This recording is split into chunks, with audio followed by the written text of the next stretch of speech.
오늘 이 아침 우리가 함께 묵상할 말씀은 호세아 12장 1절에서 6절까지의 말씀입니다. 이 말씀 함께 읽고 오늘 이 아침 우리에게 주시는 하나님의 말씀의 은혜를 함께 나누도록 하겠습니다. 에브라임은 바람을 먹고 살며 종일 열풍을 따라서 달리고 거짓말만 하고 폭력만을 일삼는다. 아시리아와 동맹을 맺고 이집트에는 기름을 조공으로 바친다. 주님께서 유다를 심판하시고 야곱을 그의 행실에 따라 처벌하실 것이다. 그가 한 일들을 따라 그대로 그에게 갚으실 것이다. 야곱이 모태에 있을 때에는 형과 싸웠으며 다 큰 다음에는 하나님과 대결하여 싸웠다. 야곱은 천사와 싸워서 이기자 울면서 은총을 간구하였다. 하나님은 베델에서 그를 만나시고 거기에서 우리에게 말씀하셨다. 주님은 만군의 하나님이다. 주님은 우리가 기억해야 할 그분의 이름이다.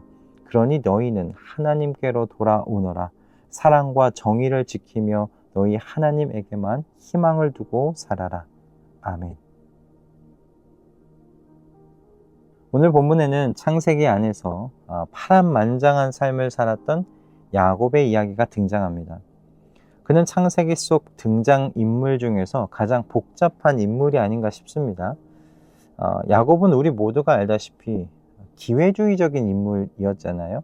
모태에서부터 형이 발 뒤꿈치를 잡고 나왔고 자라서는 형이 배고플 때를 기다렸다가 죽 한 그릇으로 장자권을 빼앗았죠. 그리고 눈이 어두워진 늙은 아버지를 속여서 형에게 갈 축복을 가로챘습니다. 야곱이 이런 사람이었다는 건 발 뒤꿈치를 잡다라는 말의 의미에서 이미 힌트를 주고 있었어요. 여러분, 이 단어는 단순히 신체 부위를 잡았다는 그런 의미가 아닙니다. 남을 무너뜨리고 그 자리를 차지하려고 수단 방법을 가리지 않는 비열하고 이기적인 행위를 묘사하는 말입니다. 그러니까 야곱이 딱 이런 사람이었다는 거죠. 그런데 이런 야곱이 야복강가에서 새로운 사람이 됩니다. 형 에서가 군사 400명을 이끌고 자기를 죽이러 오고 있다는 소식을 들었을 때 야곱은 더 이상 이제 잔머리를 굴려볼 여지가 없게 되었어요. 그래서 그는 그 밤에 하나님의 천사를 만났고 하나님의 천사와 씨름을 했습니다. 환도뼈가 위골되는 극한의 상황에서 야곱은 이렇게 말하죠. 당신이 내게 축복하지 아니하면 가게 하지 아니하겠나이다. 호세아 선지자는 오늘 본문 4절에서 이 장면을 이렇게 요약합니다. 울면서 은총을 간구하였다. 야곱이 여기 야복강가에서 울었습니다. 이때까지 잔머리를 굴리면서 살아온 야곱이 환도뼈가 부러진 그 자리에서 교만을 내려놓고 간절히 하나님의 옷자락을 붙들고 늘어졌습니다. 호세아는 오늘 본문에서 이스라엘을 자신들의 조상인 야곱 앞에 세워두고는 이렇게 묻고 있는 거예요. 너희는 조상 야곱의 어느 쪽을 지금 닮아 있느냐라는 거죠. 야복강가 전의 야곱이냐 아니면 야복강가의 야곱이냐고 묻고 있는 겁니다. 그리고 이 질문은 오늘 이 아침 저희에게도 그대로 적용되는 질문이지요. 저희는 오늘 이 본문 안에서 하나님을 향한 간절함을 이룬 백성에게 어떤 일이 일어나고 있는지를 볼 겁니다. 하나님께로 돌아간다는 것이 무엇인지 오늘 본문에서 살펴보려고 합니다. 오늘 이 아침 하나님께서 이 말씀을 통해서 우리 가족들 각자의 마음 가운데 말씀의 은혜 주시기를 소원합니다. 오늘 본문 1절의 말씀을 여러분 보시면 하나님을 향한 간절함을 잃었던 그 백성의 모습이 잘 나타나 있어요. 1절 안에 있는 표현들이 참 강렬합니다. 먼저 에브라임이 바람을 먹고 산다고 되어 있어요. 여러분, 바람을 먹어보신 적 있으십니까? 바람을 먹는다고 배가 채워지지는 않죠. 손으로 움켜쥐려고 해도 바람은 손가락 사이로 다 빠져나갑니다. 즉, 에브라임이 쫓고 있던 것들이 이와 같은 것이라는 거예요. 붙잡아도 잡히지 않고 먹어도 채워지지 않는 그런 헛된 것들 말입니다. 그리고 이어지는 표현이 종일 열풍을 따라서 달리고 있다는 말씀이에요. 동풍은 이스라엘 지역 중에서 사막이 있는 지역에서 불어오는 뜨겁고 메마른 바람입니다. 이 바람이 불면 곡식은 마르고요. 사람도 지쳐서 쓰러지게 되어 있어요. 그러니까 한마디로 파괴적인 바람입니다. 그런데 에브라임이 이 파괴적인 바람의 방향으로 간다는 거예요. 그러니까 에브라임의 선택이 다 어떤 선택이냐? 자기 파괴적인 선택을 지금 하고 있다는 설명이에요. 게다가 에브라임은 거짓말하고 약한 이웃을 짓밟고 부당한 이득을 챙기는 삶을 살고 있다고 되어 있습니다. 에브라임의 이런 잘못된 선택들은 1절 하반절 외교 정책에서도 잘 나타나 있습니다. 당시 이스라엘이 처한 위기는 생존의 위기였잖아요. 그런데 에브라임은 하나님을 찾지 않아요. 이스라엘은 하나님을 찾지 않아요. 그저 강대국들 사이에서 눈치만 살피면서 이중적으로 줄을 댈 뿐입니다. 아수르와 평화조약을 맺고 애굽에게는 올리브유를 뇌물로 바치면서 혹시 모를 후원을 기대하고 있는 겁니다. 여러분, 이 모든 에브라임이 보여준 본성이 바로 야곱이 가지고 있던 그 못된 본성과 같다는 것이 호세아 선지자가 말하는 바입니다. 그렇다면 에브라임이 왜 이렇게 된 걸까? 에브라임에는 도덕적으로 나쁜 사람들만이 모여 있어서 이렇게 될 수밖에 없었나? 다른 나라의 사람들보다 의지적으로 약한 사람들이 모였기 때문에 이렇게 되었나? 아니면 그냥 지역적인 원인이 컸던 건가? 여러분, 아닙니다. 선지자는 에브라임의 문제가 하나님을 향한 간절함을 잃어버렸기 때문이라고 이야기를 해요. 선지자가 야곱의 간절함을 언급하는 이유가 여기에 있는 거예요. 에브라임의 조상 야곱은 위기 앞에서 하나님께 매달렸다, 이 말씀은 아닙니까?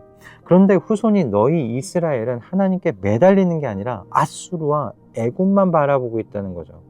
하나님에게만 희망을 두고 사는 삶의 자리가 사라지니까 그 빈자리를 세상을 향한 두려움과 탐욕이 대신 채운 겁니다. 여러분, 이것이 단순히 에브라임만의 이야기는 아닙니다. 저와 여러분의 이야기이기도 해요. 우리가 살아가고 있는 이 세상은 전에 저희가 함께 나누었던 것처럼 죄를 낳는 구조를 가지고 있어요. 거짓이 진실보다 유리하고 불의가 정의보다 현실적으로 보이는 세상입니다. 위로 올라가기 위해서 옆에 동료와 이웃을 밟고 서야 하는 구조이기도 합니다. 이런 세상에서 사랑과 정의를 포기하지 않고 끝까지 붙잡고 사는 일이 여러분 쉬운 일입니까? 쉽지 않습니다. 우리의 의지와 힘만으로 가능하지 않아요. 불가능에 가까운 일입니다. 그러므로 이건 에브라임의 문제라기보다 모든 죄된 본성을 가진 사람의 문제라고 해야 할 거예요. 그래서 하나님을 향한 간절함이 필요하다는 겁니다. 간절함이 식는 순간, 하나님을 향한 간절함이 식는 순간 우리는 필연적으로 에브라임처럼 될 수 있습니다. 이스라엘처럼 될 수 있습니다. 헛된 것을 먹고 살려 하고 자기 파괴적인 선택을 하면서도 그걸 알지 못하는 거죠. 그럼 이런 상황 속에 있는 이스라엘과 저희에게 주는 선지자의 답이 뭐예요? 하나님에게만 희망을 두고 사는 간절함의 영성을 다시금 세우라는 겁니다. 선지자가 3절과 4절에서 야곱의 이야기를 꺼낸 이유가 여기에 있는 거죠. 야곱은 분명 형의 발꿈치를 잡는 인생을 산 그 기회주의자였잖아요. 그러나 야복 강가에서 그는 달라졌어요. 환도뼈가 위골되는 그 자리에서 그는 모든 교만과 잔머리를 다 버리고 울면서 하나님의 자비를 구했어요. 간절하게 하나님만 구했어요. 여태 자신이 살아온 삶의 방식을 버리고 오직 하나님의 은혜만을 붙잡는 그 절박한 간절함으로 하나님께 나아갔어요. 선지자가 이스라엘과 오늘 저희에게 이 장면을 보여주면서 말하는 겁니다. 바로 이거다. 바로 이 간절함이 오늘 너희가 잃어버린 거다. 이것이 너희가 돌아와야 할 곳이다. 그런데 여러분, 왜 하나님에게만 희망을 두고 사는 이 간절함이 중요한 걸까? 여러분, 6절에 나와 있는 그 회개의 본질 때문에 그렇습니다. 6절 말씀이 이렇게 되어 있잖아요. 그러니 너희는 하나님께로 돌아오너라. 사랑과 정의를 지키며 너희 하나님에게만 희망을 두고 살아라. 여러분, 이 안에 참된 회개의 전부가 들어있어요. 잘 보시면 두 개의 기둥으로 나뉘어 있습니다. 하나는 사랑과 정의를 지키는 삶이죠. 여러분, 이건 수평 기둥입니다. 다른 하나는 너희 하나님에게만 희망을 두고 사는 뭐예요? 수직적인 기둥입니다. 여러분, 이 수직과 수평의 기둥이 조화를 잘 이루어야 하는데 여러분, 여기에 순서가 있어요. 먼저 돼야 하는 게 뭐냐면 하나님에게만 희망을 두고 사는 이 수직적인 기둥입니다. 이게 세워져야 돼요. 왜 그런가? 여러분, 앞에서 나눈 대로 저희가 살아가는 이 세상에서 사랑과 정의를 포기하지 않고 살아가는 힘이요, 내 안에서 결코 나오지 않기 때문에 그렇습니다. 내 의지로는 불가능한 일이에요. 오직 하나님만을 간절히 바라고 갈망하는 그 자리에서 하나님께서 공급해 주시는 힘으로 가능한 일입니다. 하나님을 향해서 단단히 묶여서 하나님만을 희망으로 두고 사는 간절함이 살아있을 때 비로소 사랑과 정의가 내 삶의 현장에서 가능해진다는 거죠. 수직이 수평을 낳습니다. 하나님을 향한 간절함이 하나님의 성품으로 세상을 살아가는 그 실천이 있게 하는 것입니다. 그리고 선지자는 이로써 참된 회개가 가능해진다고 가르치고 있는 거예요. 여러분, 오늘 본문에서 선지자가 등장시킨 야곱의 두 얼굴 중에 야복강가에서 하나님을 간절히 붙잡았던 그 야곱을 닮으실 수 있기를 소망합니다.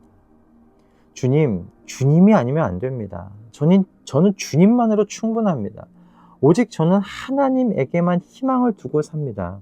이 고백이 오늘 이 아침에 저와 여러분 안에 살아 숨쉬고 있기를 소원합니다.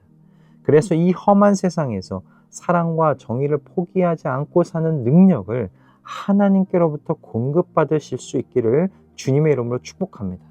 여러분, 이것이 진정으로 하나님께로 돌아가는 길입니다. 이번 한 주 야곱의 기회주의가 아니라 야곱의 간절한 눈물을 담는 한 주가 되십시다. 하나님만이 나의 유일한 희망이라고, 나는 하나님이 아니면 안 된다고 야복강가의 야곱처럼 그 옷자락을 단단히 붙잡으시는 저와 여러분 모두가 되실 수 있기를 주님의 이름으로 축복합니다. 할렐루야. 기도하겠습니다. 주님, 오늘 저희의 내면을 살펴보게 해주셔서 감사합니다. 저희는 세상 속에서 하나님의 자녀로 살아가게 하시기 위해 부름 받은 사람들입니다. 하나님의 사랑과 정의를 하나님의 뜻과 반대로 가는 세상에서 보여주어야 할 사람들입니다. 그러기 위해 하나님에게만 희망을 걸고 사는 이 간절함이 저희 안에 있어야 하겠습니다. 주님 아니면 안 된다는 그 간절함, 야복강가에서 야곱이 보여준 그 간절함이 저희 안에 남아있게 하여 주시옵소서. 그 간절함으로 주님만이 나의 유일한 희망으로 삼아 살아갈 수 있도록 인도하여 주시옵소서. 오늘 이 말씀으로 저희를 깨워주신 주님께 감사드리오며 우리 주 예수 그리스도의 이름으로 기도드립니다. 아멘.